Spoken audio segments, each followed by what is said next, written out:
भारत की धरती पर एक समय ऐसा भी था जब धर्म और ज्ञान का प्रकाश चरो और फैला हुआ था। एक ऐसा शासक वंश जो शांति और बौद्ध धर्म का समर्थक था, पला डायनास्टी।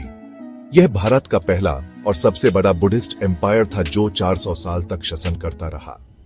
स्वागत है फॉरगॉटन भारत क्रॉनिकल्स में, जहां हम खोजते हैं भारत के भूले हुए इतिहास को। पाला डायनास्टी की शुरुआत 8वीं सेंचुरी एडी में हुई थी, जब बंगाल और बिहार के लोगों ने गोपाला को अपना पहला शासक चुना। पाला शासक धर्म और न्याय के महान समर्थक थे और उन्होंने नालंदा और विक्रमशिला विश्वविद्यालय जैसे विश्व प्रसिद्ध विद्यालयों का निर्माण करवाया। पाला डायनास्टी ने अपना शासन बिहार, बंगाल और बांग्लादेश तक फैलाया। धर्मापाला और देवापाला जैसे महान शासक इस वंश के भाग्य विधाता थे।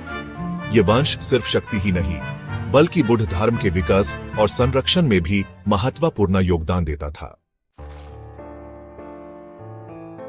पाला शासकों के समय में कला और शिल्प कला अपने चरम सीमा पर थी। उन्होंने भारत में बुद्धिस्ट महायाना धर्म को फिर से जीवित किया और सदियों तक इस धर्म के संरक्षण में योगदान दिया। नालंदा और विक्रमशिला जैसे विश्वविद्यालय दुनिया के ज्ञानियों का केंद्र थे।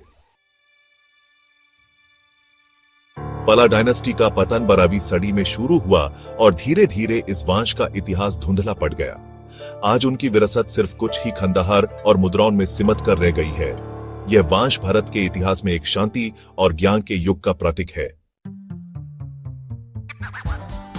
पाला डायनेस्टी एक वंश जो शक्ति और शांति दोनों का प्रतीक था, लेकिन इतिहास के पन्नों में खो गया। अगर आपको ऐसे भूले हुए इतिहास पसंद हैं, तो हमारे चैनल को लाइक, शेयर और सब्सक्राइब करें और बने रहें फॉरगॉटन भारत क्रॉनिकल्स के साथ। अगले एपिसोड में मिलेंगे एक और रहस्यमय कहानी के साथ।